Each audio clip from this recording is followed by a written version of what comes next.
तर मित्रांनो, तुम्हाला पण अशा प्रकारचे movie style double exposure cinematic photo तयार करायचे असतील तर त्यासाठी हा व्हिडिओ पूर्ण बघून आपल्या चॅनलला सबस्क्राईब करायला लागते. तर हा फोटो एडिट करण्यासाठी चला तर बघूया आता कसा एडिट करायचा. तर त्यासाठी तुम्हाला काय करायचे, एक प्रॉम्प्ट इथे पेस्ट करून टाकायचे. पेस्ट करून झाल्यानंतर इथे बघू शकता, तर मी लिहिलंय गोविंद बिसे म्हणून लिहिलंय.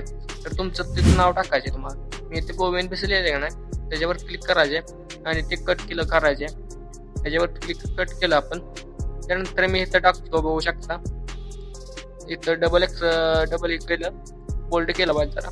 त्यानंतर इथं टाकतो बघा माझं नाव. मी अशा प्रकारे माझं नाव टाकल्यानंतर त्यानंतर तुम्हाला काय करायचे, इथे एक प्लसच्या आयकॉनवर क्लिक करायचे. प्लसच्या आयकॉनवर क्लिक केल्यानंतर फोटो सेक्शन मध्ये जायचे. फोटो सेक्शन मध्ये गेल्यानंतर अल्बम सेक्शन मध्ये जायचे. तुमच्या कुठल्या अल्बम मध्ये तो फोटो असेल का नाही, तो हुडकून काढायचा तुम्हाला.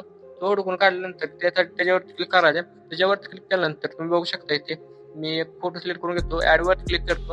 ऍड वरती क्लिक केल्यानंतर तुम्हाला काय करायचं, इथे बघू शकता इथे वेअरिंग बघू शकता. इथे बघू शकता लिहिले वेअरिंग व्हाईट म्हणून सर लिहिले. ते तुम्ही तुमचा शर्ट टाकू शकता, म्हणून कुठला ब्ल्यू असेल हिंदी सगळं तुम्ही टाकू शकता.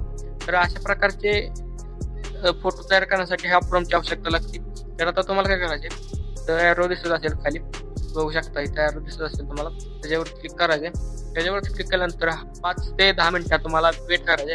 वेट केल्यानंतर तुमचा इमेज इथे रेडी होऊन जाईल.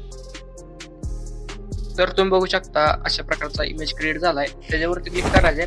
त्याच्यावरती क्लिक केल्यानंतर बघू शकता इथे मला एक डाउनलोडचं ऑप्शन पण दिसत असेल, बघू शकता डाउनलोडचं ऑप्शन दिसत असेल, त्याच्यावरती क्लिक करायचे.